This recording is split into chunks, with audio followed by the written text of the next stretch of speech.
In 1970, a small, aging man in wire-rimmed glasses walked into a bank in Miami. He didn't carry a briefcase. He didn't carry a notebook. He didn't carry a single piece of paper.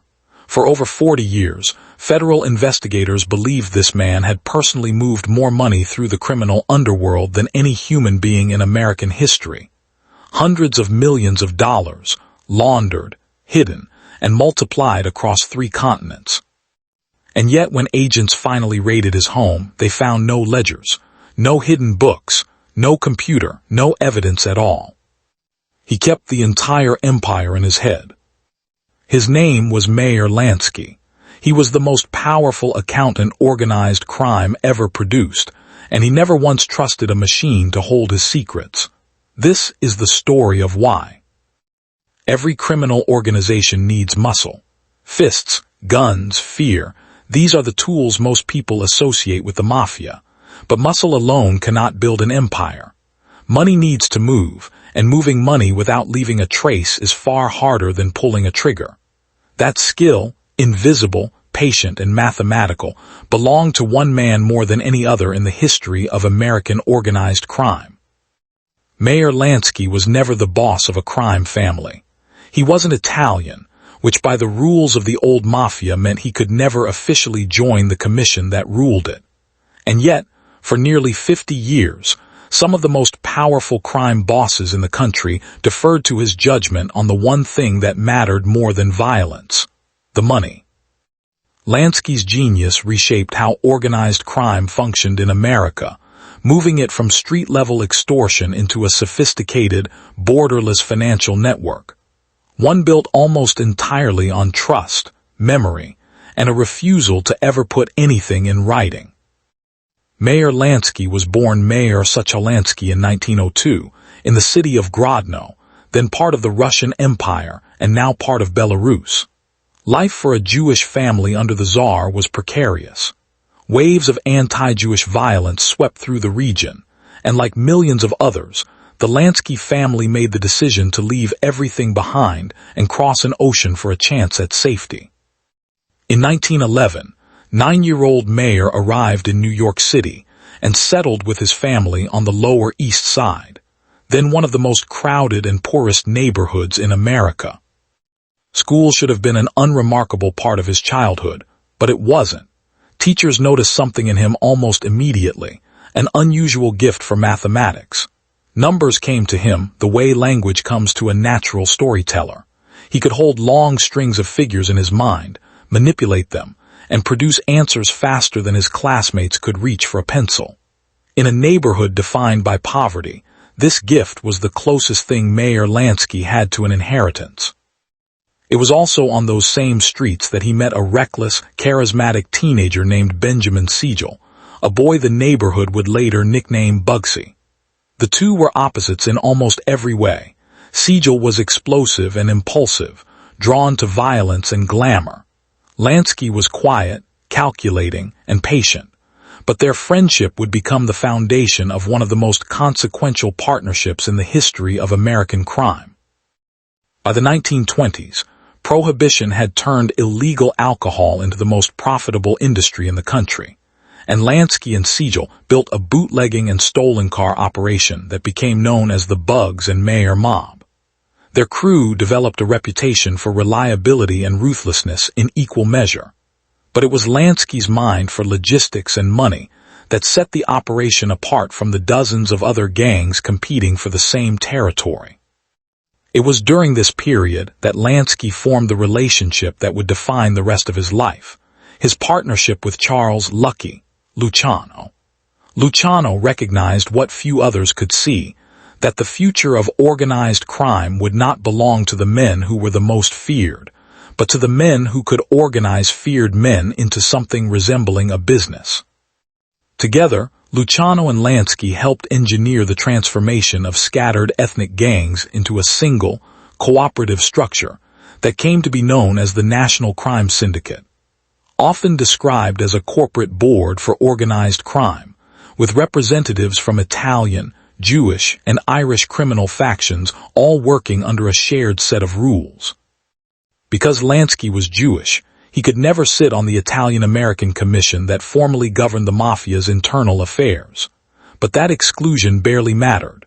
When it came to structuring deals, laundering profits, and deciding where money should flow next, bosses across the country turned to him. He had become, functionally, indispensable, a man who held no official title but effectively controlled the financial nervous system of American organized crime.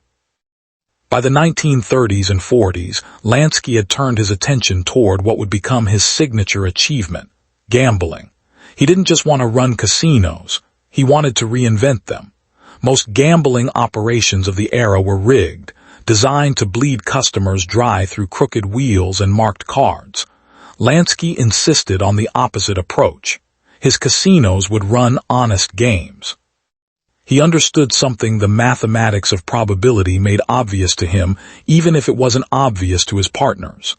An honest casino, played over enough time, guarantees the house a steady, defensible profit.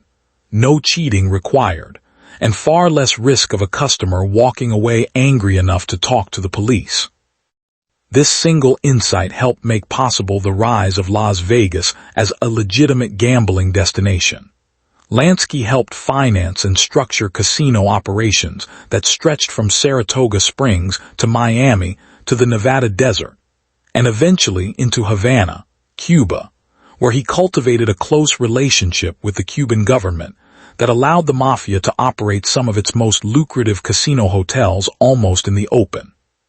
At the same time, Lansky was solving a second, quieter problem: what to do with the money once it was made. In 1934, Switzerland passed a banking secrecy law that allowed account holders to remain anonymous.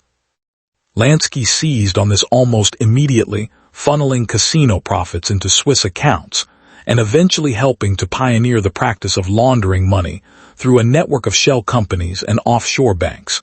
Techniques that decades later would become standard practice not just for organized crime, but for tax evasion schemes worldwide. Some historians credit him as one of the architects of the modern offshore banking system used to hide illicit wealth. He lived comfortably but never ostentatiously. Unlike men such as Al Capone, who flaunted wealth and consequently drew relentless law enforcement attention, Lansky preferred to remain a quiet, private figure, a strategy that would serve him well as the federal government's interest in organized crime intensified. No empire built this quietly could stay hidden forever. In 1950 and 1951, Senator Kefauver led a series of televised congressional hearings investigating organized crime in America. One of the first times ordinary citizens watched mob figures testify live on national television. Lansky's name surfaced repeatedly. For the first time, the public began to understand that behind the violence of street gangs stood a hidden financial architecture, and that Mayor Lansky sat near its center. Law enforcement attention only intensified from there. The Internal Revenue Service, the FBI, and eventually the Justice Department all opened investigations aimed at finally building a case against him, not for murder or extortion, but for the financial crimes that were, in truth, his real specialty: tax evasion and illegal gambling profits. But Lansky had spent decades preparing for exactly this moment. He conducted sensitive conversations in person, never over the phone, and even then would use vague language and long pauses designed to give away nothing to anyone who might be listening. He kept no personal financial records that investigators could seize. Where other mob figures had books, memos, and paper trails that eventually convicted them, Lansky maintained almost everything as memory, figures, accounts, and arrangements that existed only in his mind, and in the minds of a small circle of trusted associates. Then, in 1959, Fidel Castro's revolution swept through Cuba, and the mob's most valuable overseas casino empire vanished overnight. Lansky reportedly lost tens of millions of dollars in Havana holdings in a matter of weeks, a devastating blow that forced him to retreat, rebuild, and rely more heavily than ever on the offshore financial networks he had spent 30 years constructing. Despite decades of federal pressure, the case against Meyer Lansky never came together the way investigators hoped.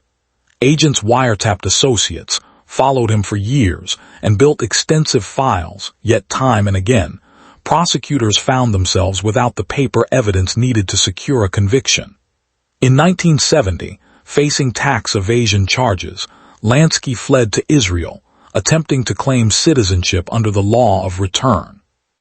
After a lengthy legal battle, Israeli courts denied his request, citing his criminal background, and he was deported back to the United States to face trial. Remarkably, even then, the government's case fell apart. In 1973, a federal jury acquitted Lansky of the charges against him, largely because prosecutors simply could not produce hard evidence to match their suspicions. It was one of the most striking failures in the history of American organized crime prosecutions.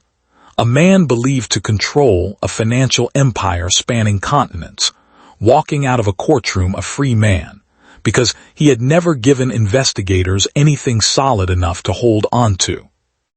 In the end, the only conviction Lansky ever served time for was a minor gambling charge in Miami in the early 1950s, resulting in a sentence of just a few months.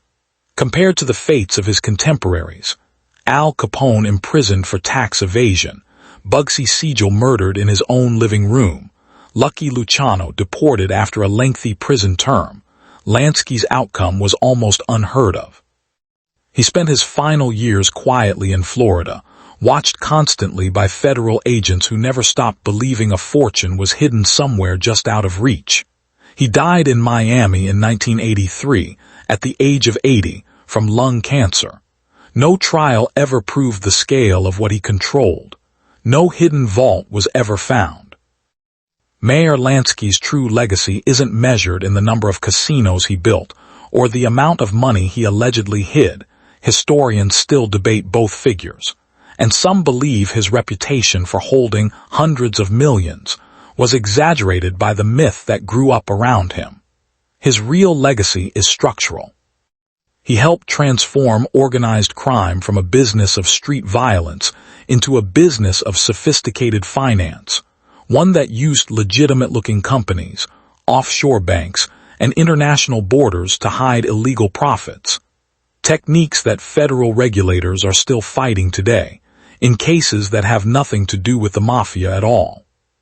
He also proved something uncomfortable about the limits of law enforcement, that in a world built on paperwork and digital records, the most dangerous secrets are sometimes the ones a person simply refuses to write down. Lansky never trusted a filing cabinet, a ledger, or eventually a computer, because every one of those things could be seized, subpoenaed, or hacked.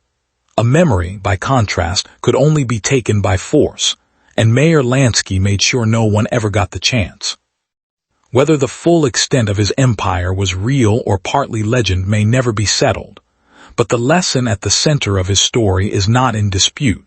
Sometimes the most powerful vault in the world isn't made of steel. It's made of silence.